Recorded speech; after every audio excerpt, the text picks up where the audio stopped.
talk about it now. The Jimmy Barrett Show continues on KPRC 950. Hey, this guy's got one of the toughest jobs in America. At least I would think he has one of the tougher jobs in America. His name is Gabe Abshire. He's an employee morale expert. Does that mean you're an expert at improving employee morale, or you're an expert at figuring out what the employee morale is? Because I'm thinking right now, during this COVID world we live in, those are two very different things. Well, expert's a relative term, but I would say I'm good at keeping our team and employees happy. Okay, that's good. And keeping people happy right now, how much harder has that been in 2020 versus some of the previous years that you've worked in this field? You know, it's been challenging in 2020, but I think we've done a really good job of it, of keeping people engaged. Our team has been more productive, more accountable, and the thing that excites me the most is that it seems like they've been really happy this year with their work conditions. Okay, now in the case of the people you're working with, are you finding that more of them have reopened their offices and their employees are working together again? Are you finding that many of them are still working remotely? Are you seeing a combination of the two? What's kind of the trend you're seeing right now? Yeah, it's a combination of the two. I think here's the way I look at it. People that have worked from home during this time and have been successful and been productive, they're going to want to keep doing that, right? If you have a good work environment at home and you're able to be self-motivated and be able to work well from the house, people really like being able to do that.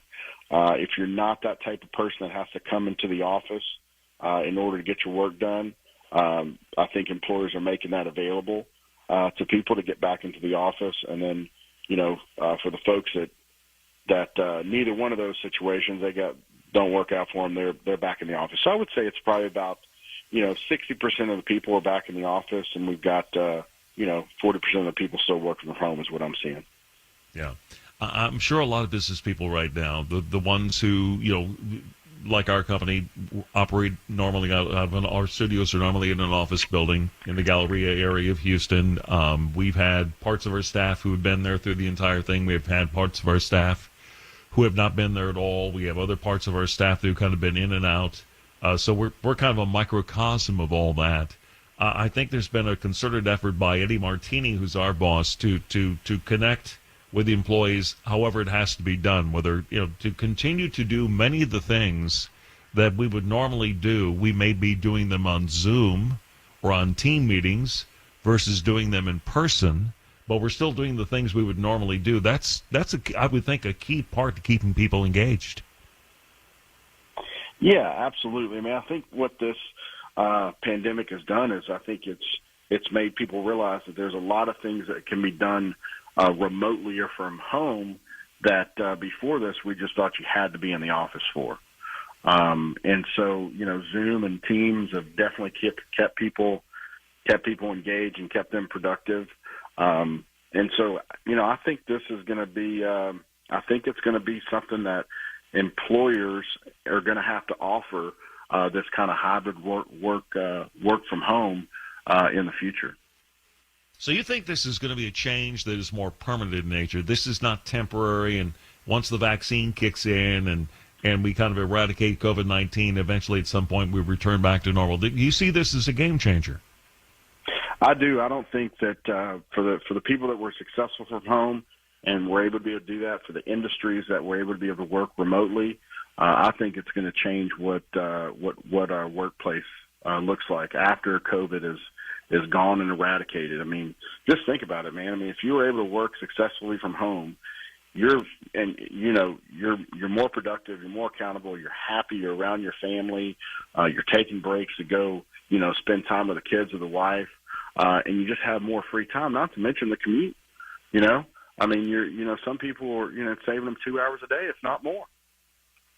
I'm thinking you have to be one hell of a time manager, though, to be able to do that from home. There's so many more distractions at home. The kids, the wife, the dog, the doorbell ringing, whatever it may be. If you're not the kind of person who can kind of separate yourself from all that and kind of get you in your own little cocoon, that can kind of make it difficult to concentrate, can it?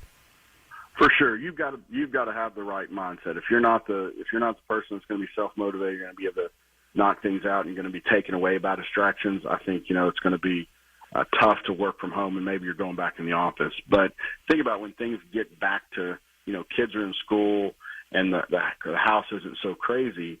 Just being able to have the freedom and the flexibility to be able to work. Really, I mean, you think from home, but really anywhere in the world, and be able to get your job done. I think people are going to have to be able to offer that. And if the employee is able to do that, man, that's a rock star you want on your team. If you can count on him to deliver on his goals and KPIs, you're going to want that guy on your team.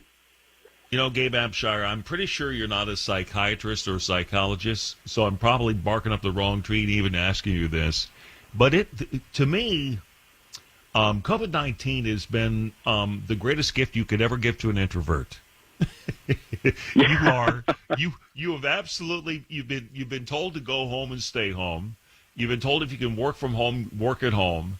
You've been told to stay by yourself, to not see family, to not see friends, to not gather together, to socially distance. Are we potentially, and again, I realize you're not in psychology, but are we potentially creating an entire generation of a different kind of worker who really maybe loses at the end of it some of the social skills, especially I'm thinking in something like sales. Social skills are so important. Connecting with other people are so important in sales, and that just strikes me as so much more difficult to do on Team or Zoom or on a phone call. Yeah, I mean, you can take the workplace out of it. This culture, this generation that's coming up, they've kind of been. It's okay not to communicate with people. I'll give you an example. My son wants to build a computer, and he wants to buy everything online. I'm like, no, we're going to go somewhere. We're going to talk to somebody. You're going to interact with another human and pick their brain and be able to talk to them in order to find out what you want. I mean, we're already very removed from that social interaction. So yes, I mean, I think this validated a lot of that. And for the people that are introverts, I mean, just put them back into their cocoon. But I think the thing that can't be taught, and you have to practice it, is human interaction, and be able to communicate with people face to face. Yeah, no doubt about it. All right, Gabe. Looking ahead, rest of 2021, maybe into 2022, how do you see the landscape changing at the typical workplace compared to what it was pre-COVID, during COVID, and post-COVID? I think the biggest thing, like I said before, is that this is going to be something that employers are going to have to offer. In some industries, it's going to go I think, a lot smoother than others. Some you're going to have people in the office, but I think, again, if people were successful from home and they liked it, they're going to want to keep doing that as long as they can. And so I think we're going to be in a hybrid mode, really for the next foreseeable future. Okay, interesting. Very good. Well, I'm glad to hear you're keeping your employees and the people you work for, keeping those folks happy. Have you found that there are any sort of special incentives that some companies have been doing, or some programs they've been doing in particular with their employees that have been particularly good at sort of drawing them out and getting them excited and keeping them engaged? Yeah, I think what we've kept our cadence of our quarterly kickoffs and our weekly meetings being Zoom. Next week we're doing our fourth virtual kickoff with our team, and I was talking with our team today about how can we make that a little bit more exciting, and are we doing enough? We've had our managers making sure that they're checking in with their team, not always on just a business level, but on a personal level. How's things going? Working from home, is there anything we can help with? Trying to kind of spot that burnout before it happens, and kind of making them take some time off if we sense that that's the case.